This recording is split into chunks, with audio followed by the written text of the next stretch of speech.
Hi, I'm Shalene from TSC Tuition, and today I'll be demonstrating how to analyse a visual. Many students find analysing the visual the hardest thing about language analysis, and certainly that's what most of my students struggle with as well when it comes to that particular essay. So today I'll be demonstrating how to analyse a visual in about a paragraph, or perhaps slightly shorter than a paragraph. The post that I'll be basing the analysis on is from the Facebook group Save the Bees Australia. So read that the Facebook post first, the little caption that goes with the photo, before you watch on. I've got the link down in the description box. So let's get started. When we do a visual analysis, we always want to start with describing what is in the picture. So let's get started. The composite image. Now, I always want to state exactly what the image is. In this case, it's a composite image because it's two images put together. It's a photo. If it's a photograph, then you want to say it's a photograph. If it's a cartoon, you want to say it's a cartoon. In this case, this is a composite image. So the composite image of a jar of honey and a barcode that has been modified to read made in China. So I've described it. Now I want to talk about what that gut feeling is. And I think that gut feeling that we get when we look at an image like that is that, you know, that imported honey is un-Australian, and it's a very attacking, sort of very aggressive image that we've got, particularly that barcode bit anyway. So let's put that in. To read made in China visually attacks the pictured product for being un-Australian.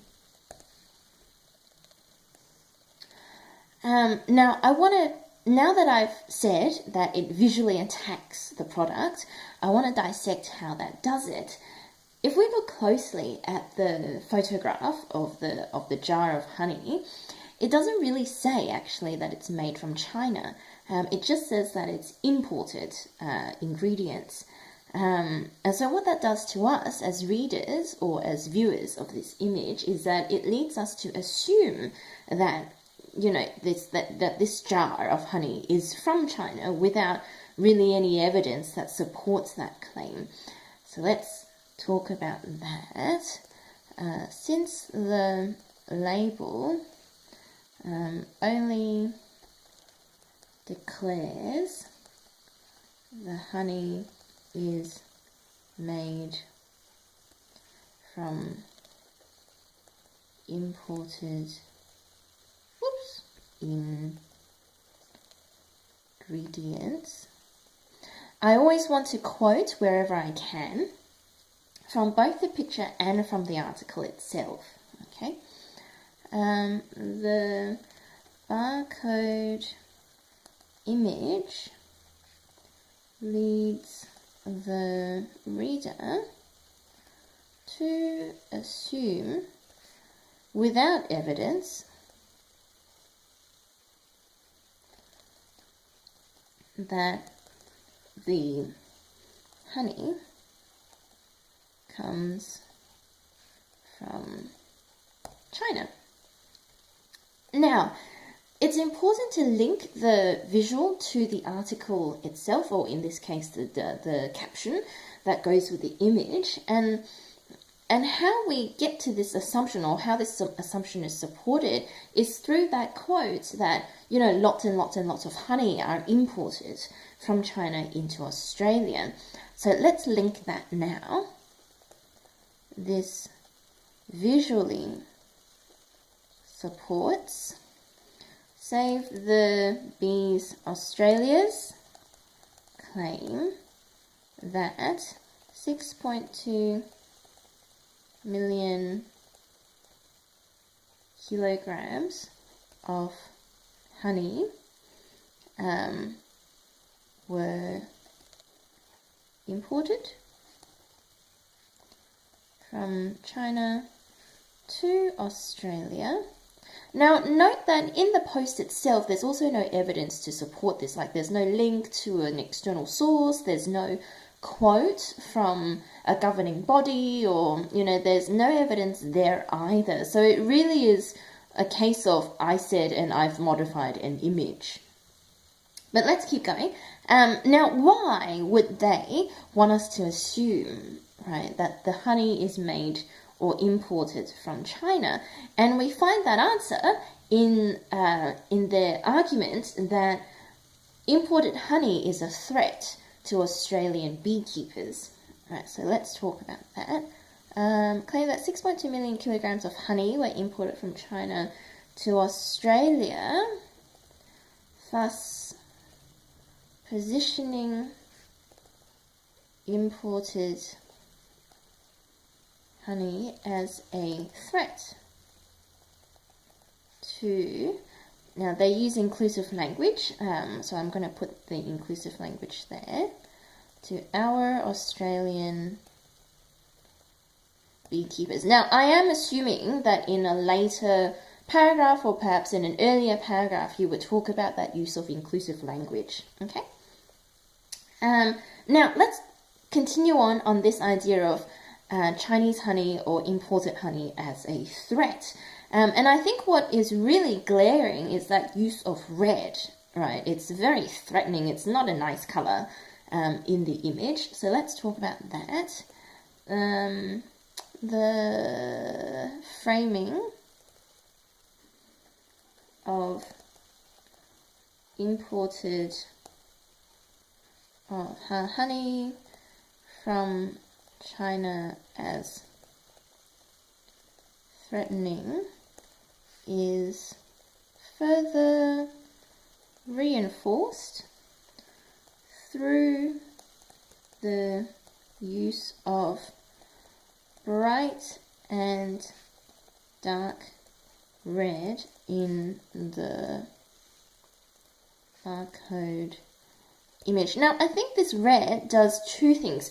First of all, in Western culture, red is commonly associated with blood, death, murder, violence, but also in our globalized society, most people, I would say, know that red is a very Chinese color as well. In fact, it's a national color.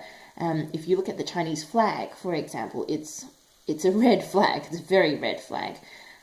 So let's talk about that. In Western culture, red commonly connotes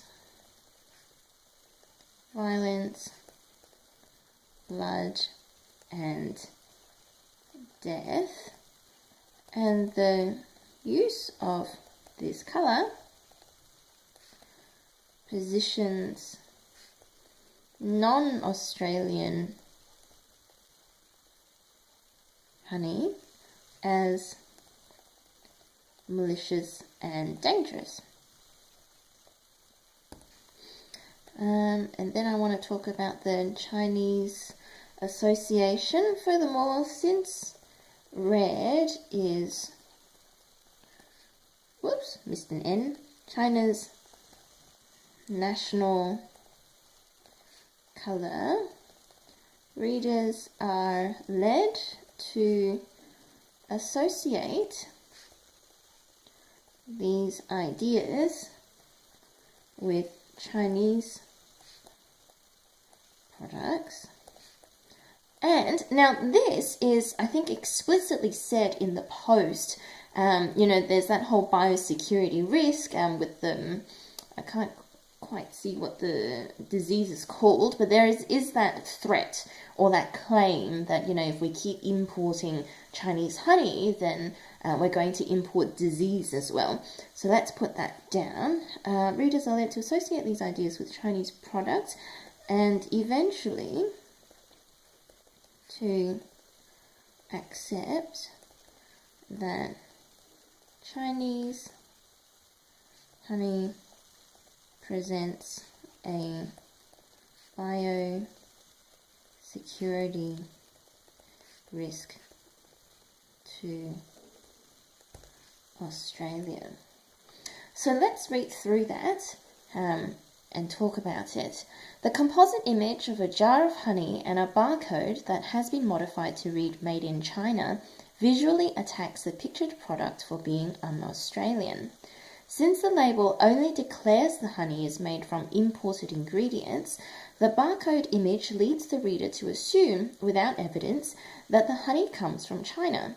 This visually supports Save the Bees Australia's claim that 6.2 million kilograms of honey were imported from China to Australia, thus positioning imported honey as a threat to our Australian beekeepers. Now, I've already said this before, but I'll say it again. Inclusive language stats and this one, which I would say is possibly emotive language. All of that needs to be further analysed elsewhere in the essay, so either in a later paragraph or in an earlier paragraph. Anyways, let's keep going. The framing of imported honey from China as threatening is further reinforced through the use of bright and dark red in the barcode image. In Western culture, red commonly connotes violence, blood, and death, and the use of this colour positions non-Australian honey as malicious and dangerous. Now, note that I've said non-Australian instead of un-Australian. Un-Australian is a little bit, I think, sounds a bit biased, whereas non-Australian sounds much more neutral. And the reason why I've used non-Australian here is my point here isn't really about patriotism or, supporting Australian products. It's simply not Australian honey.